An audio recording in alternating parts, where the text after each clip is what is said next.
Hi everyone and welcome to the Jeff Buller Show. Today I have with me Jay Bartot. Now, Jay has an impressive resume. He's the quintessential entrepreneur. He's had multiple startups. He's the CEO and co-founder of the Seattle-based Zeitworks, an AI-powered business process intelligence platform that provides enterprises with the data-driven insights and tools they need to continuously improve and transform their business process operations. Now, before everyone starts clicking away here, I know business processes sound boring, but I tell you what, there's magic in the process because that's the difference between success and failure. So stick with us, guys, because we're gonna discover some magic here. Jay is a serial technology entrepreneur and innovator with 20 plus years of experience developing data and machine learning applications for a variety of verticals, such as e-commerce, and we know how big that's become over the last few years, online advertising, travel, medical informatics, and consumer video creation. As a co-founder and CTO, Jay has built technology teams, innovative analytics, machine learning platforms, and products for startups like Vhoto, Medify, Farecast, and AdRelevance. These startups led to acquisitions from Hulu, Alliance Health Networks, Microsoft, and Nielsen ratings, where he played senior technology roles. But there's more.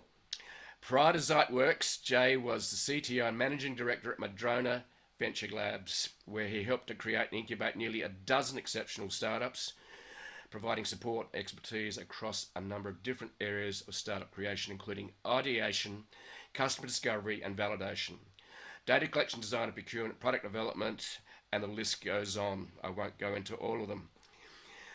Jay attended the University of Iowa, where he studied music, and we might find a little bit more about his passion for music. Anthropology, we might talk a little bit about that as well, and computer science.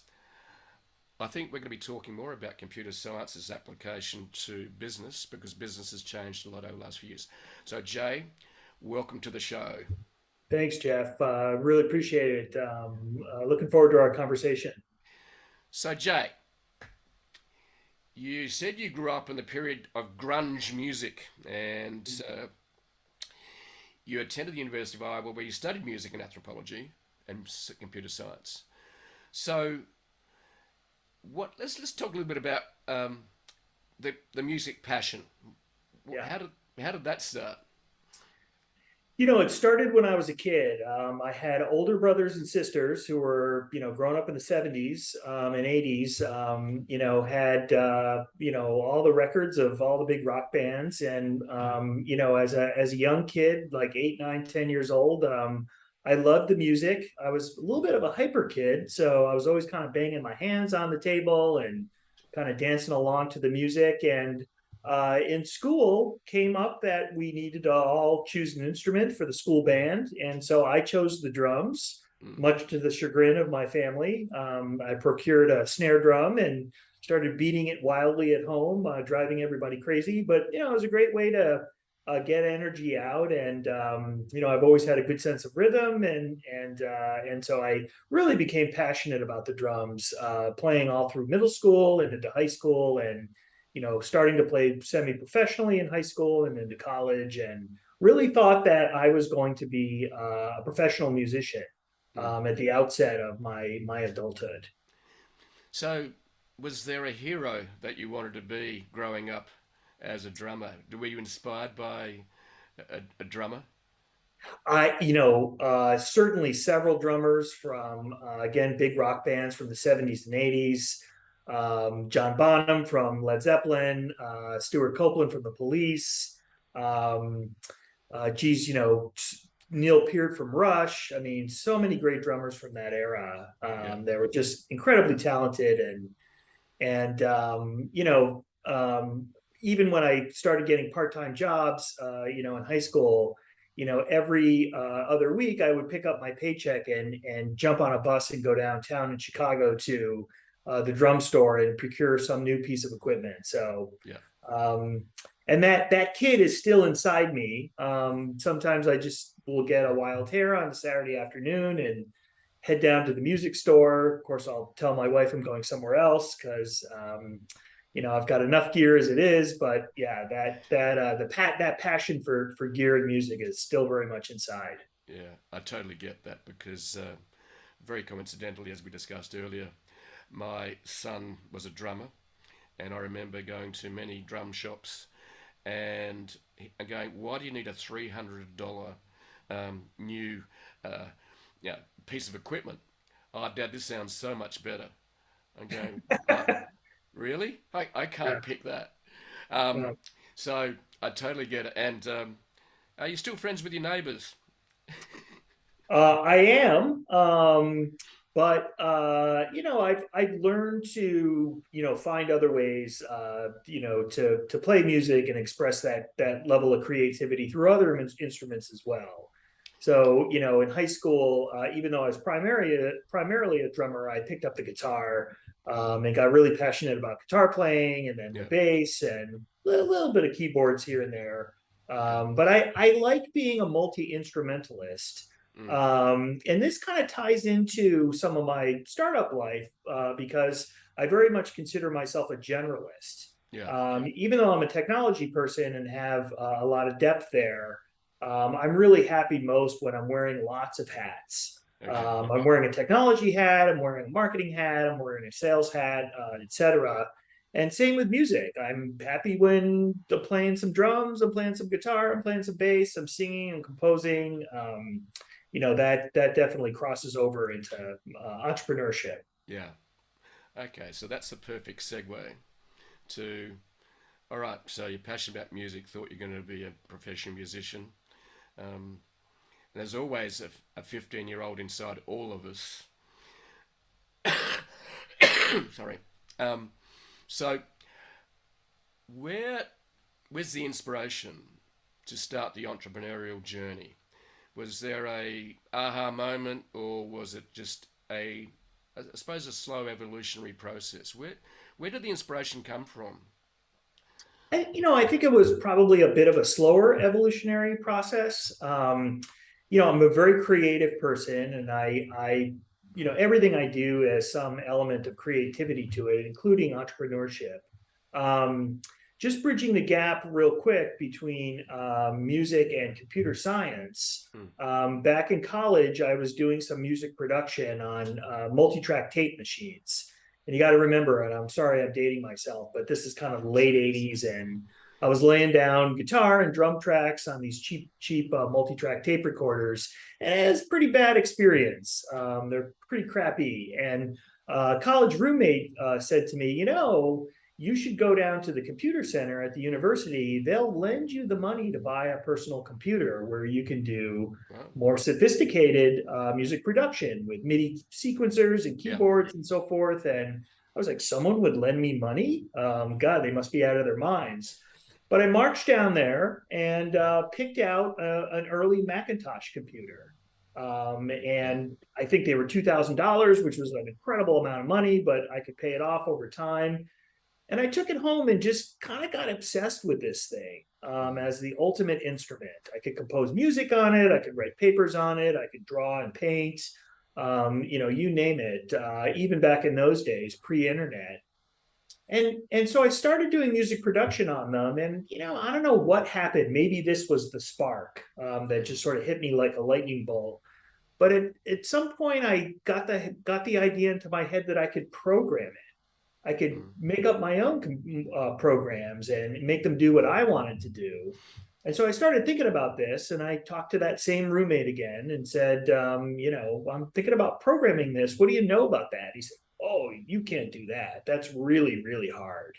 Um, okay, it's complicated. You got to know a lot of math and science." And I was like, well, I was focused on music in high school, but I like math, I like science, and so I bought a basic language package for the Macintosh made by Microsoft actually, right, and I started programming this thing, and then I really got obsessed. Um, Again, I think programming and computer science is also very creative.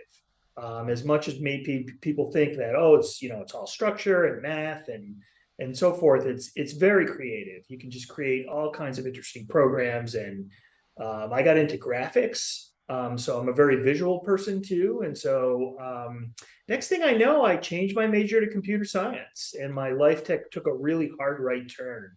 right, Um, and always stayed with the music. The music still exists today, and I'm out buying gear, and I'm up on, all the latest music production softwares and technologies. But the new computer science direction, took me in to a whole new place. As I started my career, I tended to bounce around a lot. I was a young, impatient kid and worked at kind of a medium-sized company, and was like, these people move too slow, and I want to move faster and do other more neat things, and ended up at small companies where I'd have a tenure of, say, 18 months or so.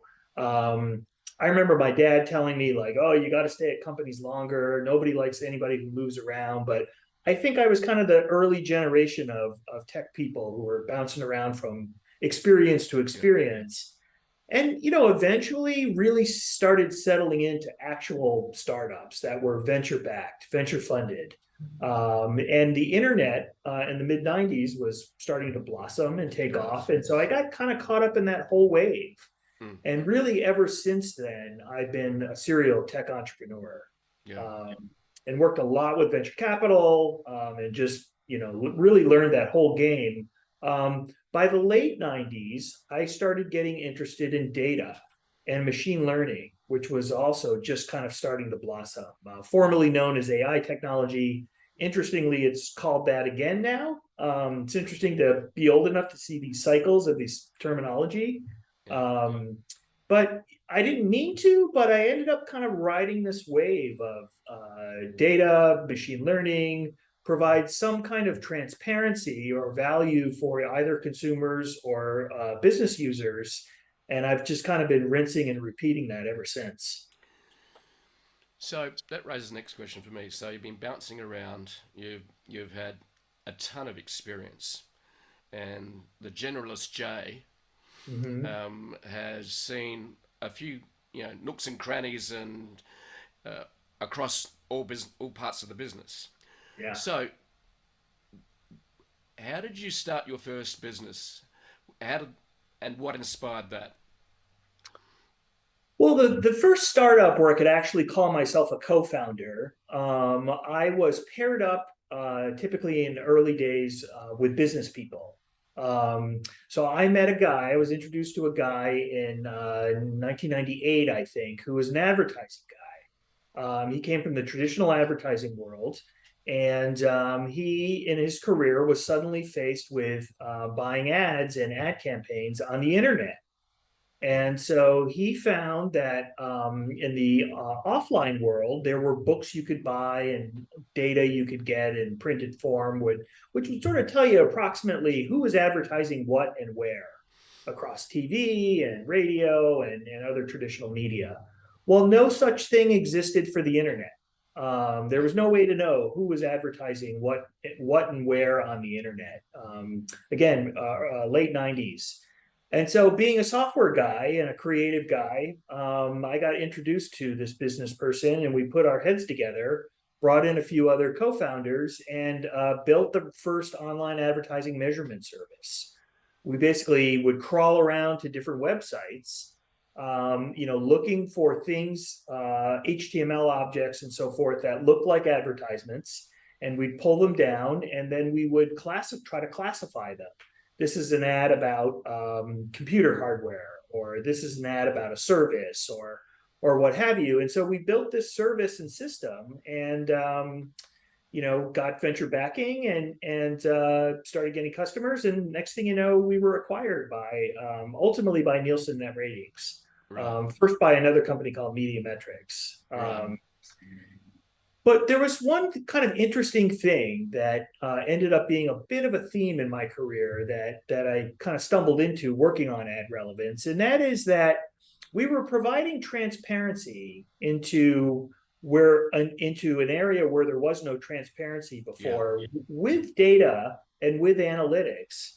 What I hadn't expected is that when you provide transparency, there might be a group of people who don't like that.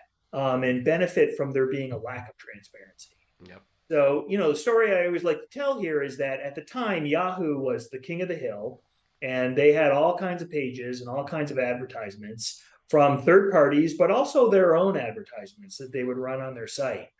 And we would crawl around Yahoo, yanking down ads and calculating, the frequency of the ads and what the ads were and so forth. Well, they didn't like this. No, they didn't like it one bit. And so they got mad at us and called us up and said, "We want you to stop doing this." And then we said, "Well, we think we're providing a service to the business and community." And they were like, "No, really, we want you to stop doing this."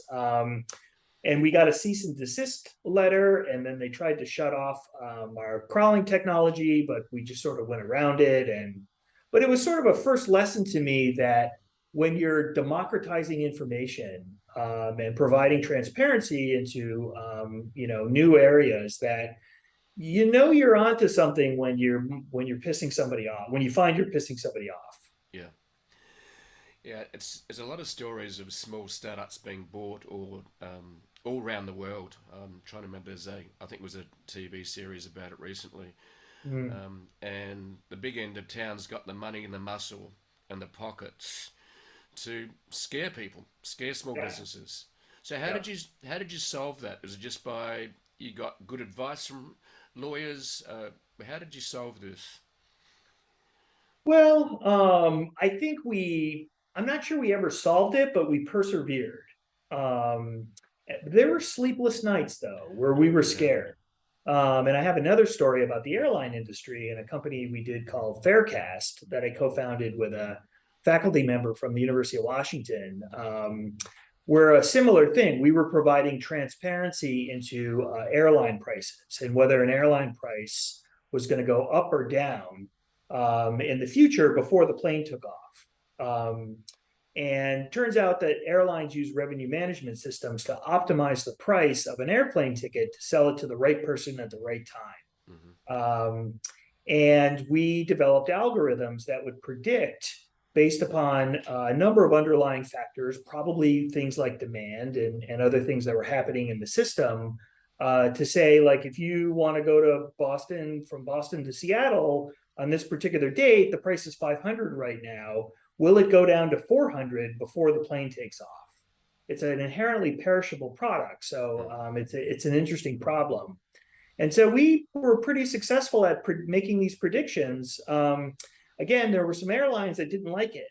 They didn't like people reverse engineering their system and passing transparency onto the consumer. And so there was one airline in particular, a pretty big one, that shut off our data.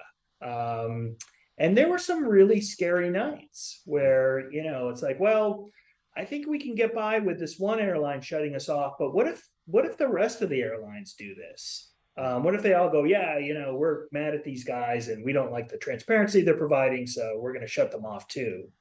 So those were scary. Those were scary times, and I would say that all the startups I've worked on have had sleepless nights where you're really a little dinghy boat riding a really big wave in the ocean, and you're never sure when you're going to be propelled up and you're going to flip over, and you're going to have to hopefully grab onto a log or something or whatever, but survive. Yeah, exactly right. Because you're sometimes living on the edge. Sometimes you might be running low on cash. Yeah. Yep. Yeah, I've got a mate who's running a global startup. He's 5 years in. He's pivoted a couple of times, and whenever we catch up, one of my first questions I ask him is, said, "How's the runway?" Mm-hmm. Yeah. He's been down to 7 days. Mm-hmm. Wow. With with a payroll to meet, the next Monday, and he's flown to the city with one of the investors and just asked the question, and managed to pull another few 100,000. So I'd say to him, "Rob, how do you sleep at night?" Yeah. Yeah. So and what did he say? I think he has a few wines. I think that helps him. But I just think, I think you have to be wired a certain way as well to live on that edge of danger. But yeah, it's a challenge. So, but I do love your story about trying to game the ticketing prices for a flight. So I think one of the tricks I try and use is the incognito mode, so they can't track me through cookies. Um, Yeah, yeah, sure. Yeah, yeah.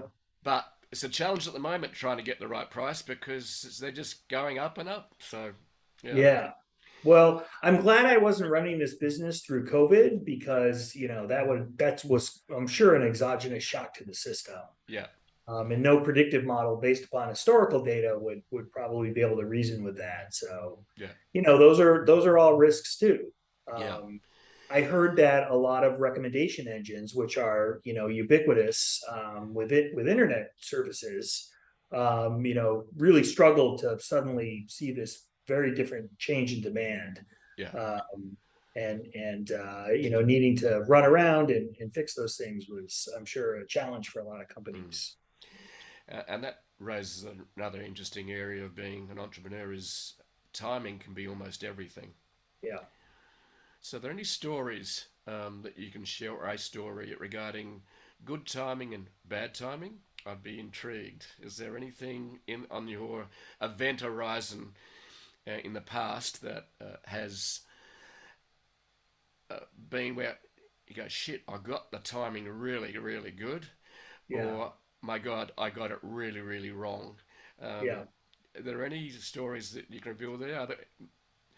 Yeah, I mean it's a great question, and it can be really tricky. And I've been in situations where sometimes it felt like we were already too late, only to realize later we're actually pretty maybe too early. Mm, The online advertising measurement business, I think, was timed really well because the internet was exploding and e-commerce was exploding. The when Vhoto was a iOS mobile app that would analyze consumer shot video, looking for good moments in video, so things that were exciting or where there was a lot of action taking place. And the idea was you would roll the camera and just record video instead of taking single pictures, yep, yep. which is a paradigm that comes from the beginning of photography in the early 20th century or even late 19th century. So with this new technology and these incredibly powerful devices in our pocket, why not just roll the video and then let an algorithm figure out where the good frames were? And so, that one was interesting in that Instagram, had some interesting timing of their own. There were known Instagram-like apps out there before Instagram, but Instagram really kind of hit it big, and had mass adoption, and the filters they offered and so forth were just right there at the right time in the right place. Where we came in and did our thing, I think we probably were a little bit too early. Later on, things like Snapchat and apps with really advanced filtering and analysis capabilities came after us and hit it bigger. So I would say, that's an example where just for whatever reason, our execution was just not quite right, in a crowded field too. Yeah, Um, the other thing I'd say is that when you have competition, it can be very validating. It's like, this is not a dumb idea. Other people are doing it, but you're bumping elbows with those people in the market. yeah, Whereas when you have something really new and it's out front, you're not bumping elbows with people in the market, which is nice. But you're also having to educate the public on what you're doing and why it's valuable, which is time consuming and expensive and risky. So, there's a spectrum of, where you can be and what your timing is and where things are comfortable or not comfortable that can work to your advantage or mm, disadvantage. yeah. It's I saw a TED talk where they collected data on 200 startups. I can't remember his name, and they found that timing by far was the most important element of success. I think it was over 40%, and the rest were nowhere as large as that. So Yeah. now that raises the next the most important part of it. You've started Zeitworks, okay, which is about using AI and data-driven insights to help transform business process operations. Mhm. So I'm intrigued where this idea came from. I would say that it's maybe out of some pain points that you maybe experienced with former businesses. Tell us, where did the inspiration for Zeitworks come from? Sure, yeah. So in 2018, I was working in this startup studio that you mentioned earlier, Madrona Venture Labs, and my colleagues and I, a small group of us of experienced entrepreneurs and operators, we had a pretty cool gig, and the gig was go out and find, look for, think up new, interesting venture backable technology startup ideas, do your homework on those ideas, because that's one thing that most entrepreneurs tend to not do. Go out and talk to customers. Is like, is this really a pain point or is it nice to have? Understand the market. Do all these things before you start building and raising money, because the sooner you find out that an idea is good or bad, the better. Most ideas are bad. And so our goal was to come up with a lot of ideas, kill most of them because they're bad or had some issue associated with them, and then keep the best ones and work on those. Find entrepreneurs to join us, help them build up an MVP product, and find pilot customers and so forth, and spin out of the lab. And so that's kind of we were in this process of doing across multiple companies. We got some insight from our funder, Madrona Venture Group here in Seattle, that they were really interested in the RPA space. RPA stands for robotic process automation. So automation technology. So people are sitting at their desks all day, kind of doing repetitive tasks. Well, what if a computer could do those tasks for you? And so RPA was making big inroads in this time period, helping organizations with repetitive tasks that people do. For example, processing a loan application, or processing an insurance claim, or onboarding an employee in an HR department at a large organization. And so the idea was, find the repetitive stuff that people probably don't like to do anyway because it's really grunt work, and have a little software robot do it for you. And so, as I mentioned, RPA became really big. Companies like UiPath and Automation Anywhere and Blue Prism and many others suddenly started turning into unicorns and getting tons of business. And so our friends at the venture capital firm said, go look at this space, see if there's anything interesting else to do there, maybe in the next generation of technology or what have you. And so we started talking with lots of folks, vendors, customers, management consulting groups. And what we learned was, more often than not, when an organization has an operations team doing these repetitive processes, nobody knows what the processes are. And I've found this to be really interesting. So you might have 20 people doing processing business loan applications, but everybody's doing it differently. And you may have had it written down at one point, like do this, then do this, then do this. But over time, with changes in the business and changes in employees and attrition and so forth, pretty soon everybody's kind of doing things their own way. And so nobody knows what the steps are. And so that makes it hard to automate, certainly, the process if it's automatable. But it's also just really inefficient. And, businesses are always looking for ways to optimize, costs. And so what we heard was, hey, I'm interested in automation and I think I have automation opportunities, but help me understand what these people do that are on my team, because I couldn't tell you. I don't know who's good. I don't know who's bad. I don't know who needs more training. I don't know which parts of the process should be rethought or re-engineered. And so we realized that's a really big problem. And it's a problem we can solve with novel data and machine learning technology. And so here, what I like to say is that the data is hiding in plain sight. People are at their computers using their different applications, moving information from one system to another as part of the process. And so we built software that observes how people are interacting with their applications and basically finds the cycles, finds where a process starts, find where it ends, being able to identify that piece of work in that process and then measure it. How long did it take? How complex is it? How many resources, human resources, were needed to work on it? Where is a lot of time being spent in the process that seems inordinate compared to other parts of the process? And so again, this is another transparency play. I got this team. I got people doing work. I don't know how they do it. It's a black box. Help me shine a light into what's really going on there so I can understand it and fix it and make it better. So you identify there's a pain point, you can save companies money, and you Mm-hmm. can use technology to help them optimize their processes. Quite often, when you start out building a business, the mistake can be you try to do everything all at once. Yes. Yeah. And that's a big issue. And I had a conversation with a friend of mine, and she's trying to build out a company, and she says, I need to do all of this first. And I'm going, well, have you thought about just doing one thing? Yeah. So, where did you start? Did you find the biggest problem you thought there was and built something, a minimal viable product? Yes. Yes. And these are tricky things. Mm. So investors primarily want to know right off the bat that the opportunity you're going after is ginormous. It's huge.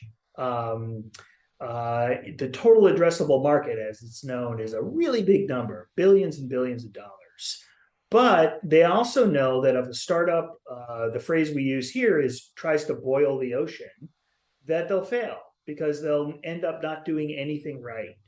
And so typically what startups try to do is find some verticality to their problem, and cut it up into chunks and solve one at a time.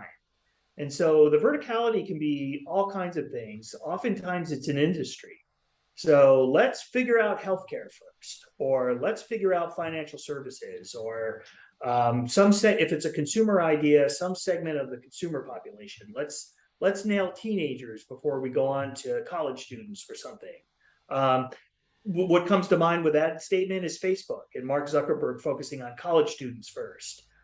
He started at the single university level. He started going out to other universities, staying with college students, and then, of course, finally, we all know, he went very wide. And so, finding those dimensions where you can start and prove out a concept, and then start going horizontally is really the goal for most of these kinds of companies. And again, the dimensions can be different things depending on what the business is and what the product is and so forth. For us at Zeitworks, uh, gosh, repetitive business processes done by humans and operations teams, they're everywhere. They're in insurance and in industry and in HR and financial services and healthcare, but we can't do them all. So we've started in financial services with small to medium sized companies looking to solve their particular problems. And if we're successful here, then we'll move on to other pastures. So, I love your term, try and boil the ocean. Mm-hmm. So, Zeitworks, where did you focus on initially? In other words, what pot did you try and boil rather than just boil the ocean? So, what pot was it that you chose? Yeah. Well, so our pilot customers, because we're still in the pilot phase, we're still, bringing on new customers and learning about their environments and situations and idiosyncrasies of their data. They're all kind of related to financial services, with a bit of a bent on customer support. There's a lot of repetitive processes in customer support where somebody calls up and says, "I need help with this or that or what have you," and then the agent then goes through a variety of different types of work to try to answer those questions or fulfill the customer's need. And so we found a niche there. um, and there's a little bit of variance in sort of the type of customer that we're servicing. So we have a bank as a customer. We have a company that does financial transaction processing. We have a large e-commerce site that we're working with that also does offline financial transaction processing. So this is sort of our little neighborhood right now. But I know, for example, that revenue cycle management in healthcare is a huge area for us. There's all throughout healthcare are people on the phone calling insurance companies on behalf of providers, so calling payers on behalf of providers saying, where's my money? We had a patient, we performed these procedures on the patient, here are the codes, they're insured with you, you owe us money. Very repetitive, very arduous work, and a place really where technology can help a lot. As a startup person, healthcare scares me. Some industries are not as technology friendly as others, or just that they move really slowly. So, I've had some experiences in my career where you meet with a potential pilot customer in the healthcare industry and they're big and be a great name to have on your website. You have a meeting with them and they're like, this is really cool. We should do something together. Let's meet again next month. 9 months later, you're in a meeting with them and they're like, this is really cool. We should do something together. Let's meet again next week. And that stuff will kill your company. Yeah. Management's change, new decision Yeah. maker. That's right. Yep. Yeah. So one of the things that intrigues me is that you need to collect data. Yeah. So that means you need to get, the term is APIs, or the access to the back end of different systems. And there's so many systems now. Yeah. So I think years ago, access to the data was harder. How do you access data? Because you might be collecting data across accounting systems, HR, finance, So where do you start with that? Collecting that data, getting permission. Yes. Yep. It's tricky. Yeah, yeah. As I mentioned earlier, when we were crawling websites, we were collecting somebody else's data. When we were building the airline prediction models, the airfare prediction models, we were relying on the airline's data. The list goes on and on, so much so that I came up with this term, or this abbreviation, SED, which stands for somebody else's data. Mm. And dealing with someone else's data can be tricky. Someone whose data it is may not want you to have the data, or they may want to charge you for it, or they may have all kinds of restrictions or stipulations around it. And so, one of the things I found when I was talking with a lot of budding entrepreneurs when I worked at Madrona Venture Labs was this notion that people wanted to build AI startups. So I'd meet young kids in their 20s who, were fresh out of computer science schools. I want to build an AI company. I want to be able to build a machine learning company. I'm really excited about this technology. And what I learned to point out to them is that most of these companies are not machine learning companies, they're data companies. Mm-hmm. And figuring out how you're going to procure data in a reasonable, efficient way, that has robustness to it, is really the problem that I faced at most of these companies. Mm-hmm. It hasn't been about machine learning technology. Machine learning technology is generally a commodity. There's tons of machine learning technology in open source. Academia is constantly publishing new machine learning technology. Google, Amazon, Microsoft, Facebook, they give away their machine learning technology platforms. Why do they do that? Because they own the data. And the data is what's powerful and important and is the moat for a particular company. Mm-hmm. So, investors are usually kind of like, well, you may think you have some novel machine learning technology, but pretty soon everybody will have it. But what data do you have? And is it unique? Do you have exclusive rights to it? Is it data that you pull out of thin air, that you own? All those things really end up being much more important. It is. And that's why I asked the question, because I noticed that you talked about basically mining, Yahoo's data. Then it was the airline's data. Yeah. And I've watched friends who've started social media marketing platforms, and they've had to access the APIs of Twitter and Instagram and Facebook and LinkedIn. Yeah. And with just one pull of the plug, Yeah. their businesses can be gonski. Absolutely. Yeah. So so there's, I think, a theme with what you've been doing, which is absolutely fascinating to me. I don't know if it's fascinating to our listeners and viewers, but I'm sure it is. But it's because business has changed a lot. You're essentially a data miner that also, on top of that, adds a layer of process and smarts.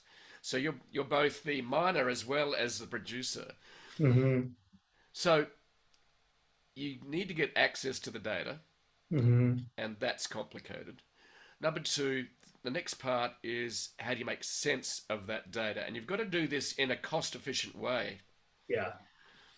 So what happens without revealing too much, I'm sure, but so how do you go in and say, okay, what are we going to do with this data? We've got the data now.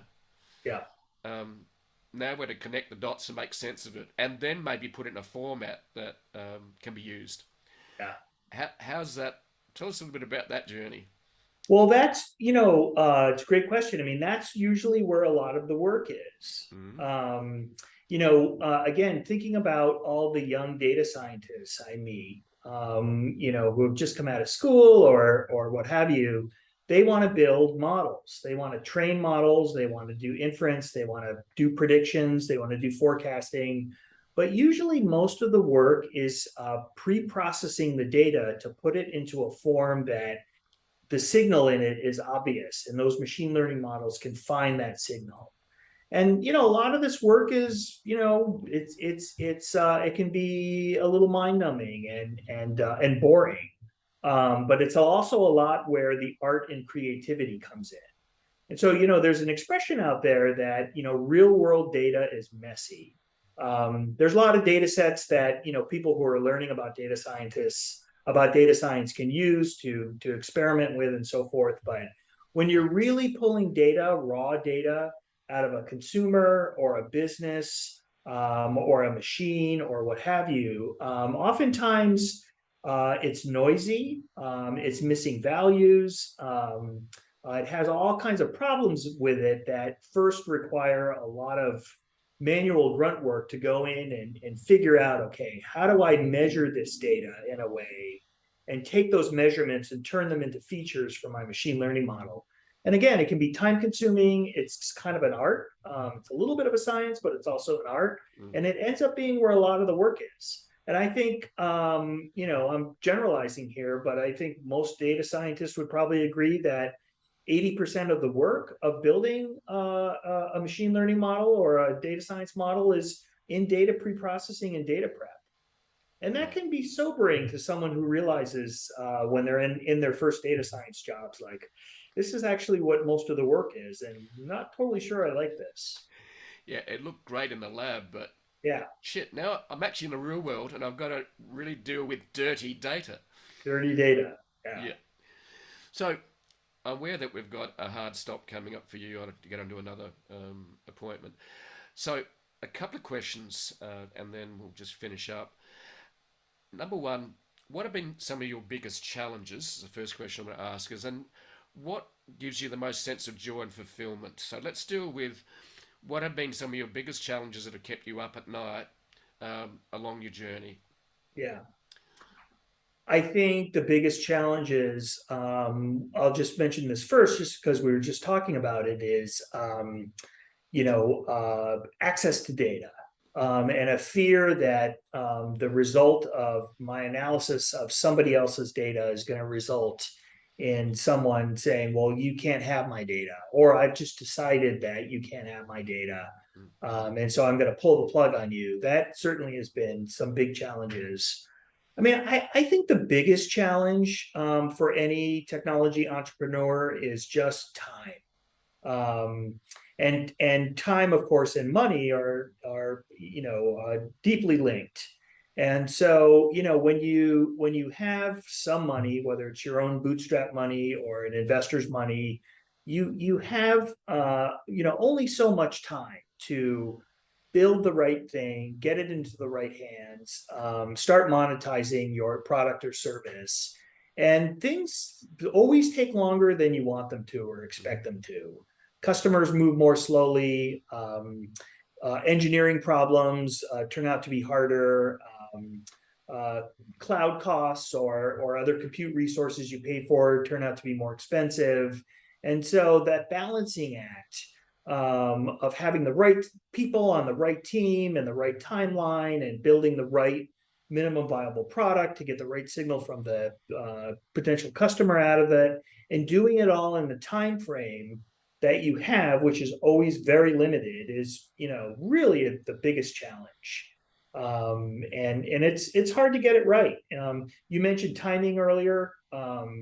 Getting timing right is part of that equation of, if you find that you bring something to market but you're early, then you need more runway to be able to sustain yourself while you wait for the market to catch up with what you're doing. Sometimes you don't have that.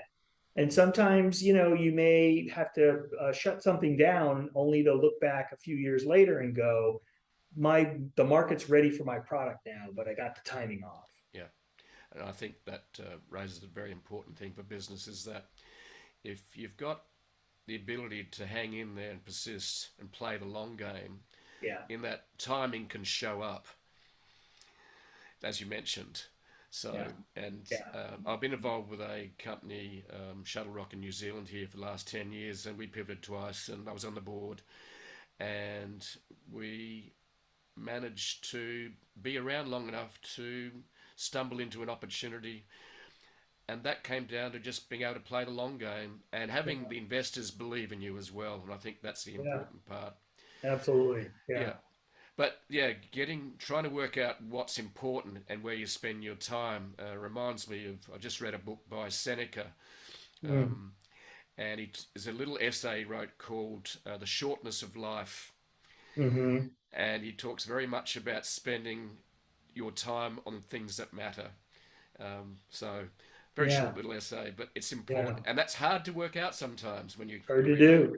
Yeah, it's hard to do. Absolutely. Yeah. So just to wrap up then, that second question. Yeah. What's brought you the most joy and fulfillment as an entrepreneur? Well, certainly hearing that people used the product and got value out of it, I think, is probably the greatest joy. I hear from people even still now, 10 or 15 years later, oh yeah, I used Farecast. That was really cool. That saved me money. Hearing those kinds of things, brings me all kinds of joy. Working with and helping other entrepreneurs, especially young budding entrepreneurs, is also a really great feeling. Again, I really think all of this stuff is creative, and there's an inherent vulnerability around being creative, because you're creating your product or technology or whatever it is, and then you're putting it out there and saying, I built this. This is me. This is part of me and my team. And we hope you like it and get value out of it. And so when you get those signals back, which can be few and far between, but when you get them back with someone saying, yeah, that's cool, I really like that, that helped me, that's the greatest joy. Great. Well, it's great to hear that. And I think you've obviously added a lot of value to the world and to companies, solve problems for them, and it continues. So thank you for sharing your journey and your story, Jay. It's been an absolute pleasure. Thank you, Jeff. I have a lot more questions to ask, but maybe that's in a follow-up chat. So happy to chat some more. Okay. Thank you very much, Jay. It's been an absolute pleasure, and enjoy the rest of your evening. It's morning here, and look forward to chatting soon. Enjoy your day. Thanks, Jeff.